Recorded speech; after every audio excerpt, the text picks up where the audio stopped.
첫 번째 큐브 속 사건 함께 만나보시죠. 네, 누가라는 키워드를 저희가 잡아왔습니다. 방송 오디션 TV 프로그램이죠. 이 투표 조작 의혹을 받고 있는 PD 등 제작사 관계자 2명이 구속됐습니다. 이번 사태로 인해서 오디션 프로그램에 대한 신뢰가 그야말로 뿌리째 흔들리고 있는 상황인데요. 제작사와 기획사 등의 뒷거래 의혹까지 제기돼서 논란이 거세게 일고 있습니다. 두 분의 전문가와 오늘 함께하겠습니다. 오윤성 순천향대 경찰행정학과 교수 그리고 손정혜 변호사와 함께하겠습니다. 어서 오십시오. 안녕하세요. 네, 안녕하세요.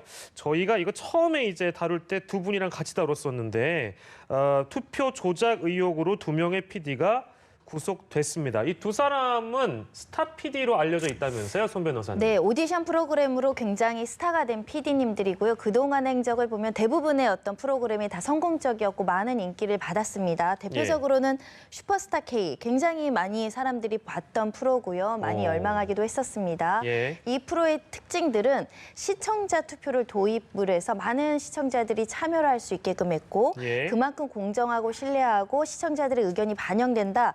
이런 여러 가지 홍보를 통해서 성공을 했었는데 이런 홍보가 현재로서는 결과적으로 조작이었다. 예. 이런 신뢰도가 지금 낮아지고 있는 상황이고요. 조작 논란까지 이루어졌었는데 예. 실제 팬들이 수사를 의뢰했더니 그 결과는 범죄였다라고 일부 지금 소명이 됐다라고 영장 담당 판사님께서는 확인을 한 것으로 보이고요. 2명의 PD들이 구속됐다는 것은 예. 주범이 PD님들이었다라는 점이 더 충격적이지 않을까 생각이 들고요. 뭐 유죄라고 단언할 수는 없지만 예. 현재로선 법원에서 범죄의 소명이 이루어졌다라고 봤습니다. 예, 이게 아이러니한 상황이 무엇이냐면 이건 사실 시청자들이 초반에 이건 좀 문제가 있는 것 같다라는 식의 의혹을 제기를 했는데 수사에 들어가면서 이런 의혹들이 점점 사실로 굳혀진 겁니다. 일단 어떻게 덜미가 잡힌 건지 또 어떻게 조작이 가능했던 건지 그 배경을 좀 여쭤봐야 되겠네요.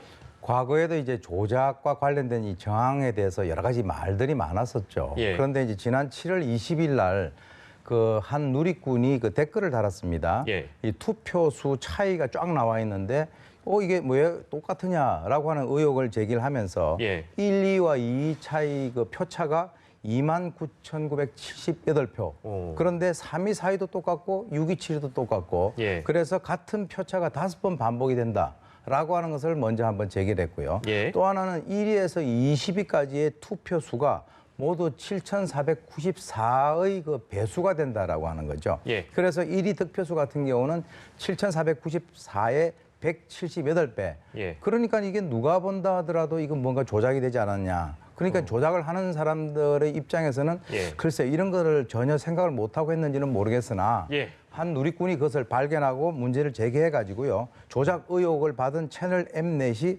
경찰에 이제 수사를 의뢰를 하게 되죠. 예. 지금 말씀하신 그대로 저희가 또 보여주는 그림 그대로인데 그러니까 일종의 패턴이 있었다는 얘기입니다. 1, 2위 간의 어떤 득표차, 3, 4위 간의 득표차, 또 5, 6위 간의 득표차 이걸 다 이제 통계를 내보고 보니까 뭔가 이건 일반적인 시청자들이 보더라도 오 교수님 말씀대로 이상하다는 거예요. 그러니까 어느 정도 이런 것들을 덜미를 잡아서 이제 의혹을 제기했는데 당시 이제 제작진은 그렇지만 조작은 없었다라는 식의 어떤 해명을 했었거든요. 하지만 이 부분이 구속영장을 이제 청구를 하면서 아까 이제 손 변호사께서 말씀해 주신 대로 상당 부분 범죄 혐의가 소명됐고 사안이 중대하다라고 얘기를 했습니다. 그러니까 이거는 어느 정도 의혹이 사실로 드러나는 과정에 있다 이렇게 이해를 하면 되겠습니까? 네, 득표수가 저렇게 그 특정 배수가 계속 연속적으로 발생할 확률은 극히 낮다는 거죠. 과학적인 통계 기법상. 나아가서는 이것을 모의했던 정황들이 휴대전화를 통해서 확보가 됐습니다. 여러 차례 압수수색이 진행이 됐고 거기서 관련자들 휴대전화를 복구해서 디지털 포렌식으로 봤더니 예. 관련된 순위 조작과 관련된 논의가 이루어졌고 나중에 이것이 문제될 것이 염려돼서 이 휴대전화 내용을 삭제하는 증거인멸까지 시도를 했다라고 지금 검찰이 주장을 하고 있는 것이고요. 예. 그에 대한 상당수 물증이 이제 제출된 상황이다. 그렇기 때문에 혐의가 소명되고 사안이 중대하다고 봤다는 것인데 예. 이것이 단순히 투표 조작으로 끝난 것이 아니라 예를 들면 집계 과정에서 무슨 오류가 있었는데 그냥 허위를 올릴 개연성을 열어볼 수 있는데 예. 예. 지금 검찰에서 보는 것은 이건 단순히 순위만 조작한 게 아니라 그럼 왜 순위를 조작했을까를 살펴보면 예. 범죄의 동기가 훨씬 더 불순한 다른 범죄가 있었다라는 거죠. 예. 배임수재죄가 적용이 돼 있습니다. 예. 배임수재라는 것은 어떤 부정한 청탁을 받으면서 각종의 향응이나 접대를 받았다는 거죠. 예. 공직자가 이런 그 향응이나 접대를 받으면 뇌물죄로 기소를 하는데 예. 이제 공무원이 아닌 자가 이렇게 업무상 이런 청탁을 받고 부정한 대가를 수수했을 경우에는 배임 수재죄라고 하는데 이 배임 수재를 통해서 이런 순위 조작이 이루어졌다라고 검찰은 보고 있는 것이고요. 예. 나아가서는 사기죄도 적용이 됐습니다. 사기의 피해자들은 어떻게 보면 국민들이죠. 시청자들입니다. 왜냐하면 단순히 투표를 한 것이 아니라 한 건당 100원의 문자 수수료를 받았거든요. 예. 이 100원이 온전히 그 방송사로 갔는지는 모르겠으나 나는 만약에 정당하게 이렇게 투표가 이루어지지 않고 조작된 거였다라고 한다면 많은 국민들이 100원을 쓰면서 투표하지 않았겠죠. 그런 행위도 기망으로 취득했다라고 사기죄가 지금 적용된 상황입니다. 네, 그러니까 실제로 국민 프로듀서라고 일컬으면서 시청자를 기만한 행위이고 아마 보신 분들은 엄청난 배신감, 특히 투표까지 하신 분들은 엄청난 배신감을 느끼실 텐데요. 지금 이제 구속이 된 걸 보면 아까 이제 손 변호사께서 짚어주신 대로 증거인멸을 시도한 정황들이 드러났다고 합니다. 오 교수님께서도 보시기에 구속에 결정적인 어떤 영향을 미친 것은 역시 증거인멸이다 이렇게 봐야 될까요? 뭐 일반적으로 이제 그 사안이 중대하거나 도주 우려가 있거나 그리고 증거인멸의 가능성이 있을 때는 이제 통상 구속의 사유가 되잖아요. 예. 근데 이제 사실 이 사건이 발생되고 난 이후에 이제 관련자들이 물론 4명 중에서 2명은 영장이 기각이 됐습니다만 예. 이번에 이제 영장이 청구가 돼가지고 이제 구속이 되는 이 2명 같은 경우는 예. 본인들이 가지고 있는 그 휴대전화의 여러 가지 어떤 그 증거들을 인멸하려고 하는 그런 그 조짐들이 있었다라고 예. 하는 것이 이미 이제 드러났고요.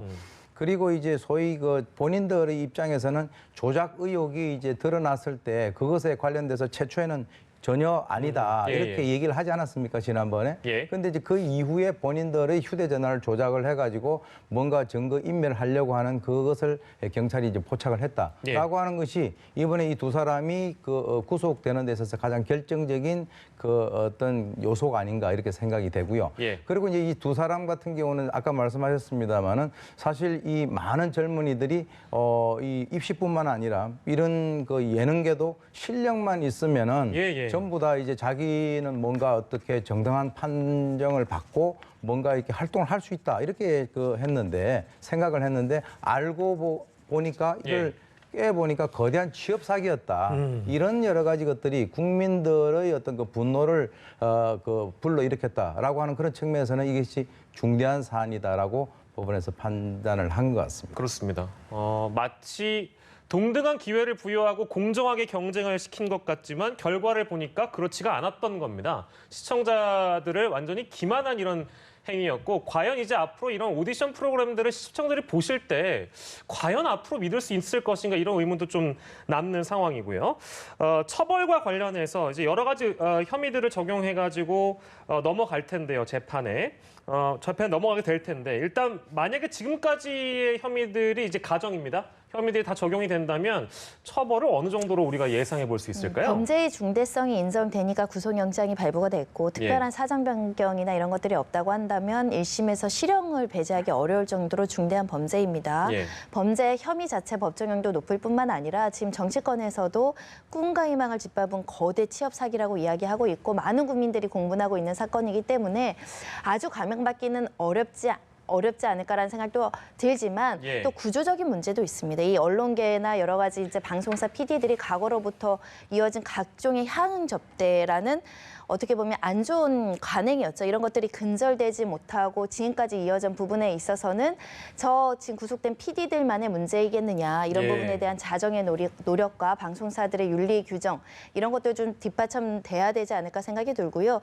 반성하고 있고 이런 태도를 보인다고 한다면 좀 선처받을 요소는 있지만 예. 그래도 많은 사람들한테 피해를 입혔습니다. 가장 큰 피해는 그 오디션에 참가했던 후보자들이죠. 이런 예. 줄도 모르고 본인들이 들러리 서는지도 모르고 꿈 같은 그 많은 시간과 에너지를 쓰면서 마음을 졸이면서 오디션을 참가했던 분들이 가장 큰 피해자일 것이고요. 두 번째로는 또 마음속으로 응원하신 시청자들 굉장히 많습니다. 시간 정해서 시청하셨던 그럼요. 분들, 내 돈 예. 쓰면서 투표하셨던 분들에게 진심으로 사과하고 방송사도 지금 공식적으로 어떤 논평을 하고 있지는 않은데 이런 일이 앞으로 재발되지 않도록 방지책을 마련하는 것이 필요하지 않을까 생각이 듭니다. 예, 그렇습니다. 반복적으로 저희가 얘기를 합니다만 지금 여기에는 혹시나 어떤 제작사와 뭐 연예 기획사 간의 어떤 거래가 있진 않았을까 하는 그런 의문점들이 거의 사실로 드러나는 과정이 있기 때문에 이게 혹여나 이제 다른 연예계 전반으로 뭔가 이런 사태가 의심되고 어떤 이런 정황들을 제기하는 상황들이 이어질까 이런 가능성도 조심스럽게 제기가 되고 있는데요.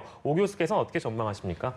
지금 사실 뭐 과연 일반 국민들이 생각할 때 과연 여기뿐이었겠느냐라고 예. 하는 그런 합리적인 의심이 드는 그런 상황이죠. 그래서 예. 이미 이제 11월 5일 날 기획사 한 곳을 포함해서 CJ 그 E&M 네 번째 압수수색에 들어갔습니다. 예. 그래서 이제 프로듀스 시즌 1에서부터 4까지를 포함을 해가지고 아이돌 학교라든가 이 엠넷에서 지금 방영된 대다수에 있어서의 아이돌 오디션에 대해 가지고 예. 프로그램 수사를 확대를 하고 있거든요. 예. 그러니까 이제 이런 그 확대된 수사 과정에서 또 추가적으로 뭐가 나온다라고 한다면 이와 유사한 그런 그 프로그램을 통해 가지고 지금까지 국민들의 어떤 관심을 끌었던 그런 프로그램들에 대해서 자연스럽게 수사가 확대되는 것은 뭐 굉장히 우리가 쉽게 예측을 할 수 있다라고 하는 그런 그 측면이고요. 예. 또 특히 이제 이번 기회에 뭐 이것으로만 끝나지 말고 만약에 이쪽 분야에 있어서 이런 여러 가지 어떤 부정적인 것들이 있다라고 한다면 이번 기회에 완전히 뿌리를 뽑아서 예. 국민의 입장에서도 이게 이제 더 이상 이런 것들이 자리 잡을 수가 없다라고 하는 그런 확신을 줄 수 있도록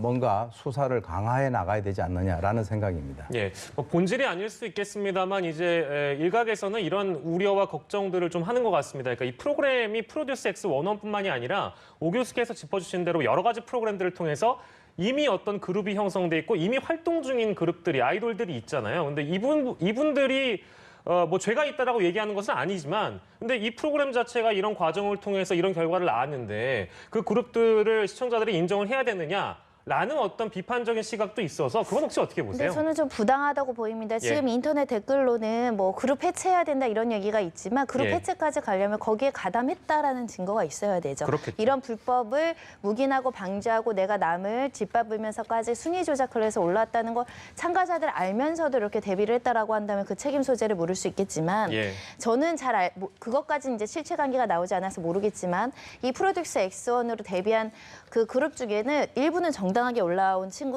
가수들이 있다는 거고 일부는 예. 순위 조작으로 순위가 바뀌어서 원래는 데뷔를 할 수 없는데도 불구하고 부당하게 들어온 사람도 있었을 겁니다. 근데 지금의 상황에서 그것을 다 실체를 알려서 이 사람들이 재능과 상관없이 무조건 이 전체가 어떤 부정의 어떤 상징처럼 이야기하는 것도 부당하다. 왜냐하면 그중에는 정당하게 순위를 받아서 올라온 사람들도 있다라는 점에 있어서는 예. 좀 지나치게 한 그룹을 공격할 이유는 없다. 이것은 결국은 어른들의 문제인 거죠. 사실 기획사와 그렇습니다. 방송사와 이 책임자들의 문제이지 20대, 10대 이런 후보자들이 어떤 그 불법성을 강력하게 인식하고 본인들이 거에 동조했을까라는 의문은 들어서 지나치게 공격하는 것도 사실 책임 소재를 비껴나가는 거죠.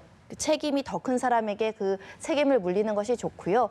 혹여라도 이 문제 때문에 상처받은 분들이 있을지 모르겠지만 그래도 가해자가 누구인지는 제대로 선별을 해서 해체하자 이런 주장은 조금 나아간 게 아닌가 싶습니다. 예, 좋은 말씀이신 것 같고 제가 이제 궁금해서 일각에서 제기하는 이런 지적들에 대해서 이제 손정혜 변호사께 여쭤봤고요. 마무리하는 차원에서 이제 뭐 이 오디션 프로그램과 특히 연예계 전반에 대한 신뢰는 점점 추락하고 있는 상황에서 보관은 없을 것인가. 또한 앞으로 시간이 지나면 뭐 이미 지금 진행 중인 오디션 프로그램이 없는 건 아니거든요. 그러니까 그런 거에 대해서 이 대중들의 떨어진 신뢰도를 어떻게 또 복원해내느냐. 그게 이제 방송 연예계 쪽 산업의 아마 숙제일 겁니다. 오 교수께서는 어떤 방법들이 좀 필요하다고 보세요? 물론 부정을 저지르지 않는 것이 제일 중요한 거겠지만. 어떻게 보면 이번이 이제 위기인데요. 예. 이 위기를 어떻게 호기로 바꿀 것이냐. 즉 다시 말해서 지금까지 아까 그 얘기 나왔습니다만은 이 탈락군에서 순위가 바뀐 그 연습생들이 한 11명 정도 있으면 한 두세 명이 거기 포함이 된다라고 하는 예, 거거든요. 그래서 아까 말씀하신 대로 이것을 갖다가 전체적으로 물타기를 해가지고 거기에 있는 모든 어떤 그 그룹들에 대해 가지고 공격을 하는 것이 아니라 예. 필요한 그런 것에 대한 어떤 일단 어떤 결말을 내리고요. 예. 그다음에 이제 이와 연관돼 가지고 결국은 이게 돈하고 뭐 어떤 청탁, 권력 이런 거 아니겠습니까? 예. 그렇기 때문에 이와 연관돼 가지고 그쪽에서 종사를 하고 계시는 바로 이 그 기성세대 쪽에서는 뭔가 자정을 해야 되겠다라고 하는 어떤 예. 결의라든가 뭐 예. 이런 것들도 해야 되고요.